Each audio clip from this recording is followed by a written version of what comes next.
Oh, President-elect Garrett Walker. Do I like him? No. Do I believe in him? That's beside the point. Any politician that gets...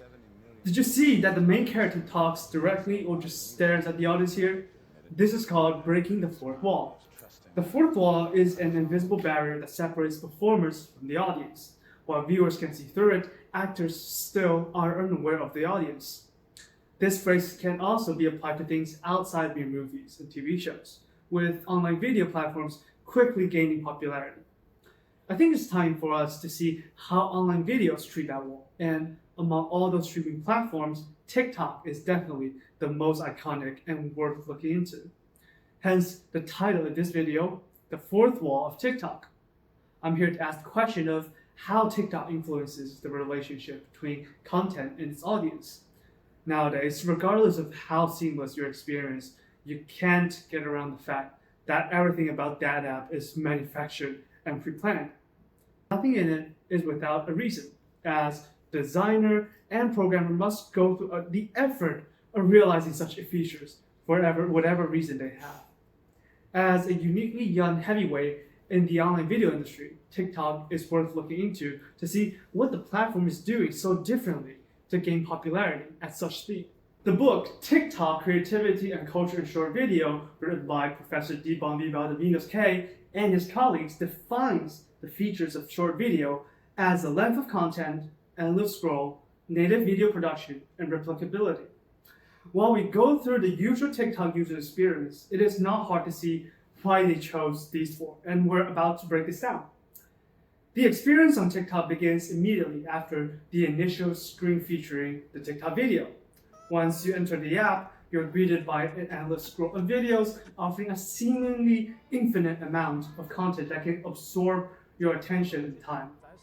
The experience is designed to provide a continuous flow of content, ensuring that as long as you keep scrolling, more videos and content will load for you to explore. The video usually features a creator centered in a frame with a black box outlining the content. This framing style, reminiscent of a cinematic technique used to evoke strong emotions or tension, is a common visual in TikTok videos. The app's layout and interface and the creator's use of the format contribute to TikTok's unique and engaging aesthetics. But as someone who has never posted anything on TikTok or even used TikTok as a main channel of video consumption, I think I should consult some experts' opinions. My name is Elaine, and I'm a freshman in Communication University of China, Nanjing, and I am studying bilingual broadcasting. Elaine is a TikToker that's gaining traction on the platform. She posts every week and has already harvested more than 15,000 likes on her videos.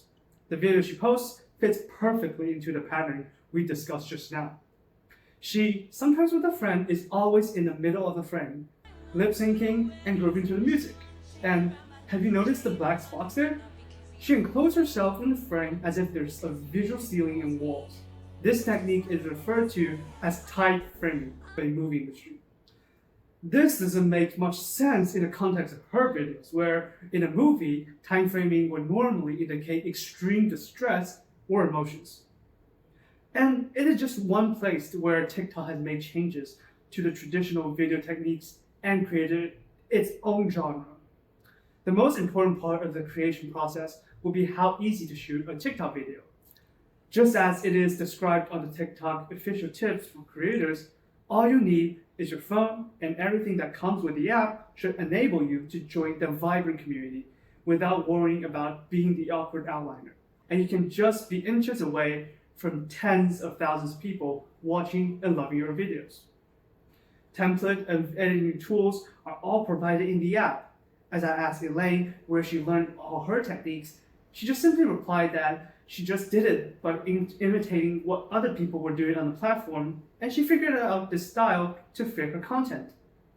This goes to show just how easy to replicate the content on TikTok is, and how good of a job TikTok did in building a community that encourages content making and engagement.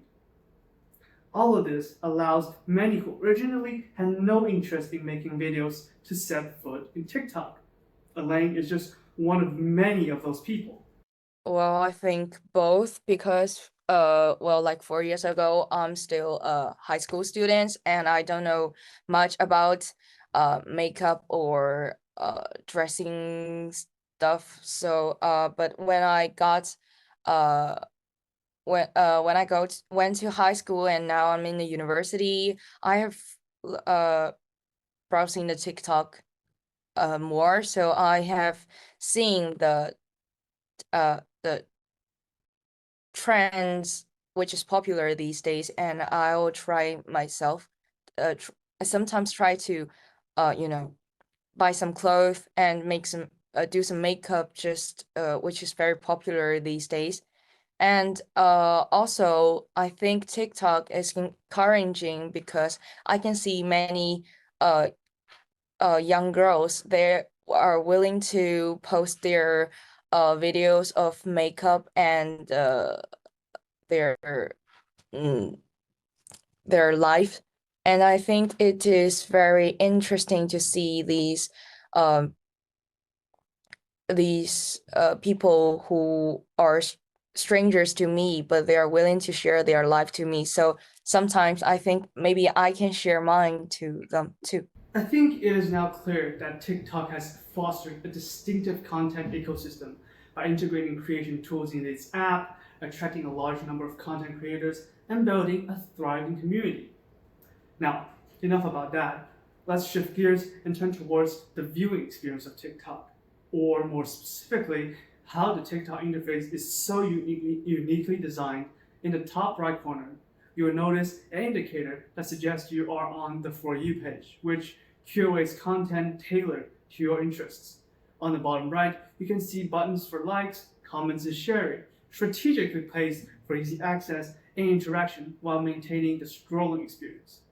But with all that said, the biggest difference that sets TikTok apart from other platforms has entered our experience before all these things could happen. I think their homepage is totally different. Well, if you open TikTok, you went to the short video page straightly. But if you opened Bilibili or 小红书, you will see many other videos that you can choose. You can scroll the screen and see if you don't want to see this, you can just scroll away. But if you open TikTok, the video are just on it. Just as Elaine has put it, the homepage doesn't allow the audiences to pick and choose what they prefer to watch. Instead, the focus here is engagement, as it immerses the audience in the content right from the beginning. And the same goes for another crucial part of online video in general. When engaging with the video and navigating to the comment section, the video continues to play in the background. This seamless transition between viewing the video and engaging with the comment section highlights the app's user-friendly and intuitive design. Once you exit the comments, you return to the video feed and the endless scroll just resumes. Basically, I will reply them by sending comments. I don't like some strangers who is sending private messages to me because we are strangers. That was very kind of them because we don't know each other and we just browsing the short videos on this app, and they would praise me for my video, and that's my great honor. And sometimes they just ask me some something about what uh about my filter or my the makeup stuff, and something about equipment, some question which is equipment related. I will try my best to answer these questions because I think I want to try my best to help these people who would willing to watch my video and who like me. Just as Elaine has put it, comments are an organic part where the audience engages with the content in TikTok. An article published in AOIR Selected Papers of Internet Research in 2020 explores how users engage with the comment section. The focus is on the interaction between content creators, consumers, and the comments left by users.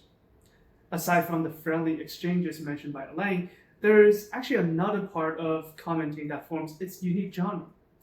Vernacular practices is to describe where meme factories collect absurd comments and internet celebrities engage in stealthily satirical ways. Though TikTok does everything to prevent anything that could stop people from scrolling down the content, it's still built a fully functioning comment section. Commenters are even allowed to post pictures. As I've mentioned, every affordance in TikTok serves a purpose. The reason here is to form a bridge between the content and the audience. People can discuss the places where they found funny or interesting in the video. As they're doing this, an engaging way of interacting with the content and other viewers is built, increasing the audience's engagement with the app. With all these said, everything mentioned must be built on one thing: a reliable and engaging algorithm. The endless scroll can only attract people and make the experience seamless with an algorithm that figures out its audience and pushes dedicated content for different people. But it surprises you that the algorithm wasn't even built just for video platforms in the first place. According to an article published in Mobile Media and Communication in 2021, the parent company of TikTok, ByteDance, was trying to find a recognition system for the multiple services it provides back in 2012. It was first actually deployed in a popular news app called Toutiao, which translates to headlines. By starting from a different place and looking at the recommendation system from a holistic perspective, they were able to think outside the box. Therefore, unlike many other platforms, the so-called quality of the video doesn't matter to TikTok. Instead, they focus on how engaged the audience is. Though a mystery the algorithm is, given its vastness, we can still get a glimpse of how it works by looking at some of its key features. According to an experiment conducted by the Wall Street Journal, the key metric here is the length of time you spend on a particular video. The longer you stay in a video, the more engaged you are in certain kinds of content, and the more engaging the particular video is. The algorithm of the signature endless scroll collects the data from the length of time you spend on a video so that you can be as engaged as you can, just like how the scroll itself and the interface were designed to be. Now, with all four key defining features explained, I think now it's time to ask, what are all these for? What's the actual incentive for these affordances? According to a journal article published in Cultural Science Journal in 2020, in this day and age, audiences are beyond passive recipients of content and information. If you can't provide the content that interests them, they will quickly find alternatives within just clicks. Therefore, keeping people engaged and their attention on the app will be their top priority. And this can't be more true for TikTok. A study in 2020 called Mapping Internet Celebrity on TikTok, Exploring Attention Economies and Visibility Labors dived into such an issue. The study investigates the makings of internet celebrity cultures on TikTok and focuses on how attention economy and visibility labor practices have emerged due to the app's features. But the phrase that the article used is attention economy. The more attention you earn from the audience, the more time they are willing to spend on your content. Means that you have helped the platform keep the audience from floating away. You can see that engagement is how TikTok survives in this highly competitive market. It is this sole drive that allows them to find a unique place where other platforms just focus on the concept of online videos. Now that we know what's the working mechanisms of TikTok's affordances, the question now turns to how the audiences are impacted in this highly manipulated conversation, especially under the context of datafication. An article titled Audiences in an Age of Datafication, Critical Questions for Media Research, published in Television and New Media in 2018, holds a rather critical and cynical view and examines the challenges posed by the growing power of social media platforms and their innovative datafication practices. It raises three harms that this act may bring on people, including audience gullibility, audience ignorance, and audience exploitation. The first part will be audience gullibility, which means that social media users may be susceptible to misinformation, rumors, and sensational content, as none of the information is vetted on the platform, and the people spreading that information are rarely held accountable. Also, the complexity of the algorithm makes it impossible for the average user to understand the backbone of TikTok, which leads to audience ignorance. This means that users often lack awareness of how data collection and algorithmic processes work, which makes them susceptible to privacy invasion without even noticing. This leads to the biggest problems audiences face: audience exploitation. Platforms like TikTok could exploit user-generated data for profit, often without transparent disclosure. These are serious problems that TikTok and its community face, and there have been long criticism, even boycotts across the world, with the US taking a step further or trying to ban the app. On the bright side though, online videos have connected people or allowed people just to take their minds off their burdens. Because nowadays it is a very fast society, and many people would willing to watch the short video than these long duration video, and these they maybe just want to have some entertainment, and they just want to relax, but not learning some knowledge from the video. I think that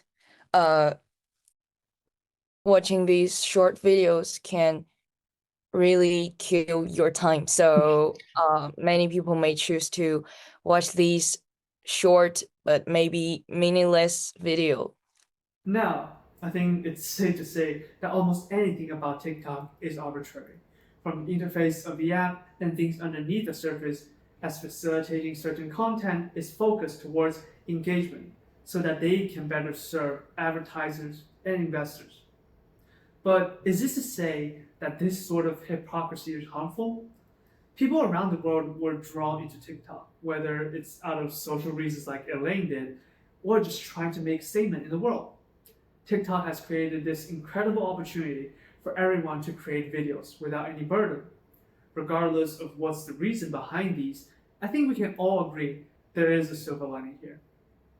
This may sound a bit weak coming out of my mouth, so I think it's best to let Elaine help explain this more plainly.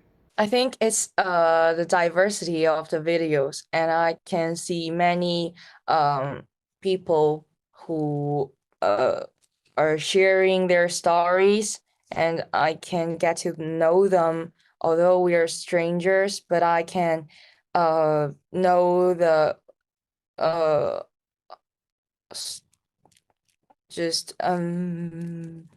know their stories through the internet, and maybe we will never meet each other, but I can still get to know that there's a very good person who is doing a very good thing, and I think that makes me like TikTok very much. Overall, I think it's now clear that TikTok, by building a friendly environment with low boundaries and easy to replicate in content, designing an interface that keeps the audience engaged in its experience, and building an algorithm that works so efficiently in grappling the audience's attention, it has successfully created a highly sufficient and manipulated momentum between the videos and its audience. Though this may sound all Big Brother-esque, just as Elaine mentioned, it has also created an incredible place for showing your voice. Artificial though the relationship is, the laughs and tears, the connection people have built on TikTok are all real.